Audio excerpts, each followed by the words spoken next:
pupils, and welcome to the channel Tanya's Polyglot. In today's lesson, we are going to learn modal verbs, especially the modal verb can. If you want to know this topic, please stay. Welcome to Language Adventure with Tanya. Imagine exploring the world through its languages. Picture yourself strolling past the Eiffel Tower, diving into the rich history of Germany, or savoring the vibrant culture of Spain. Each language opens a door to new experiences, friendships, and understanding. Whether you're mastering English, dancing to Korean rhythms, or savoring French cuisine, every word you learn is a step on this exciting journey. Let's embark on this adventure together and unlock the beauty of communication across the globe.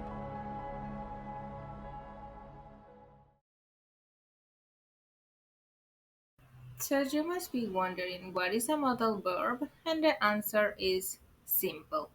A modal verb is a type of auxiliary helping verb that is used to express possibility, ability, permission, and necessity, or other specific meanings.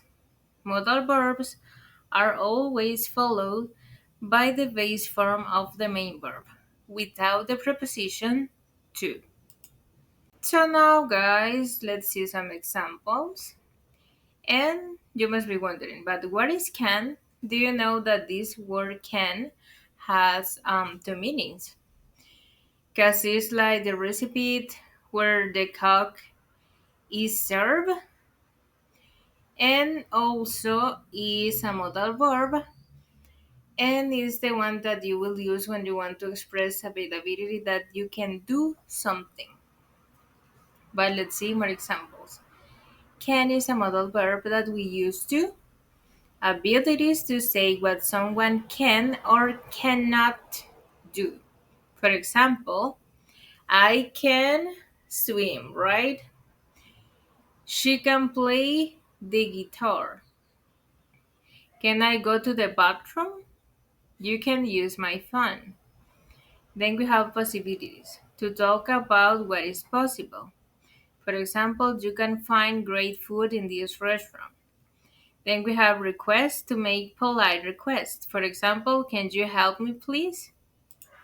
Then I decided, guys, to picture out this example for you to understand a little bit better for what is used the modal verb can. I can speak English. And the other girl says, I can save your secret. Um, you can see this modal verb can to express that you are able to do something. For example, I can speak English, I can cook, I can um, swim, I can drive the abilities that you have. So now, guys, let's see the affirmative structure. We will use the subject plus the modal verb can, and then we will use the verb in its base form or the base form of the verb. For example, I can drive, she can swim, they can dance very well, I can play the guitar, they can speak three languages.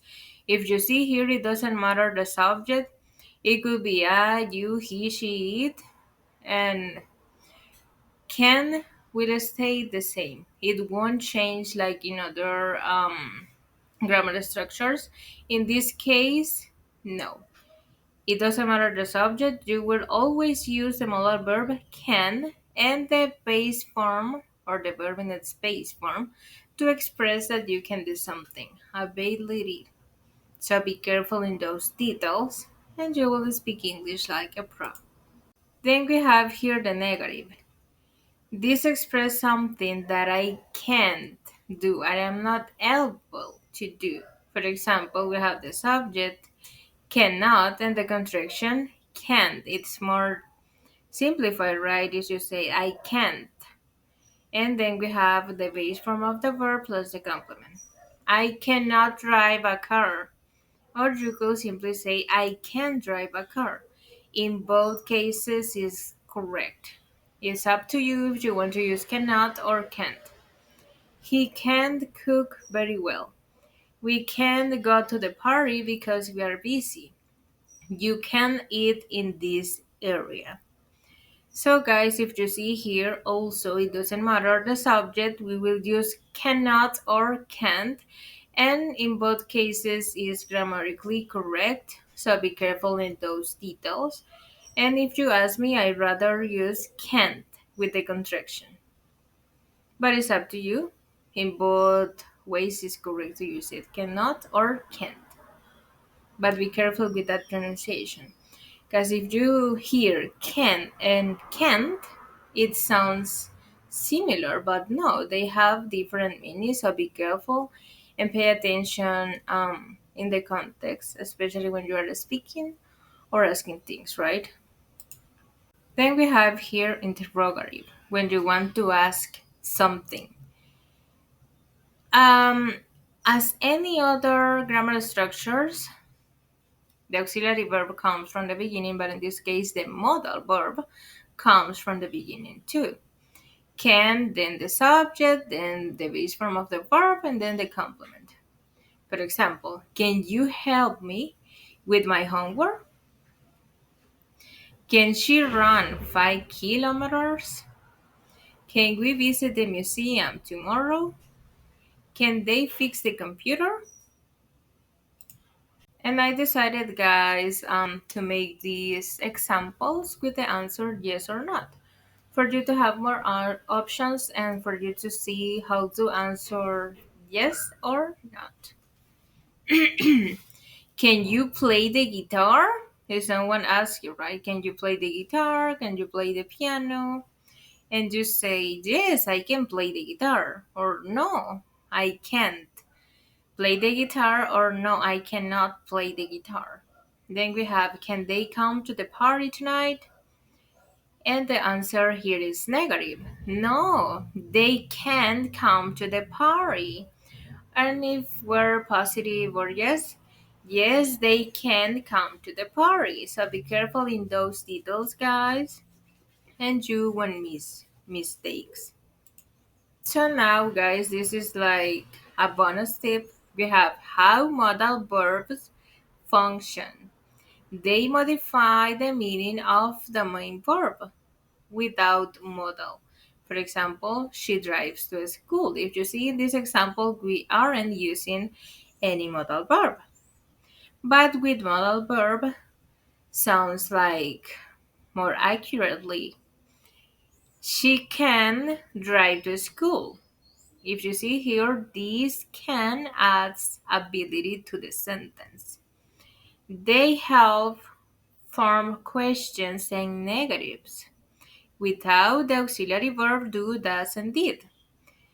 In questions, can you play the piano? If you see here, we are not using do you play the piano or does she play the piano? No. We are using the modal verb can. Can you play the piano?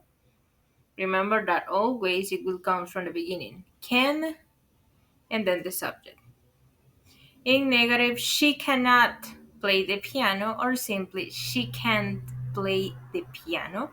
And I hope, guys, that it's more clear with this explanation how a modal verb, well, especially the modal verb can, works. So now, guys, I decided to picture it out for you. This girl is like singing a song. I won't sing for you because I will sound weird, but I'm sure that you will hear the letter and maybe you will imagine the music when reading these thoughts or what is she singing. I can run, I can fly, reach the star up in the sky. I can dream, I can try, nothing's ever passing by.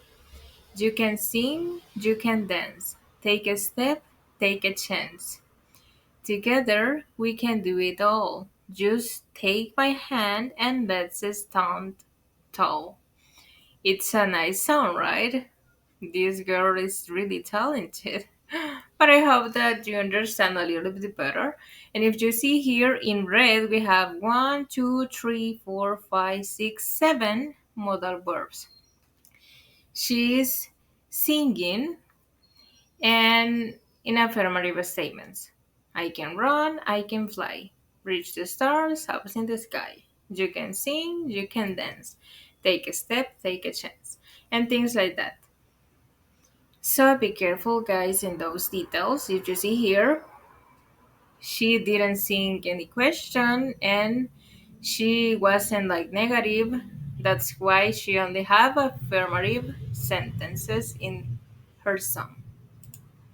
So now, guys, after all the information that I give you about the modal verb can, it's time to make an activity time. Don't be afraid, I'm 100% sure that you understood the context and now that you are able to use the modal verb can to express that you can do something. So let's begin with the activity. Don't be afraid and please comment. So, guys, the exercise says complete the sentences with can or can't in negative, right? I can do something, I cannot do something. For example, I swim very well, but my brother, what do you think? You will use from the beginning can't or can? I don't know. Write it down below in the comments and I'll be reading those comments. She speaks French fluently, but she writes it perfectly. We go to the park today because it's raining. You help me with my homework after school. They play soccer, but they play basketball. So, guys, choose the right words and don't be shy and don't be afraid in write your comments. I be reading your comments and I will reply as soon as I can. So don't worry. I will check those answers. Don't be afraid and write it.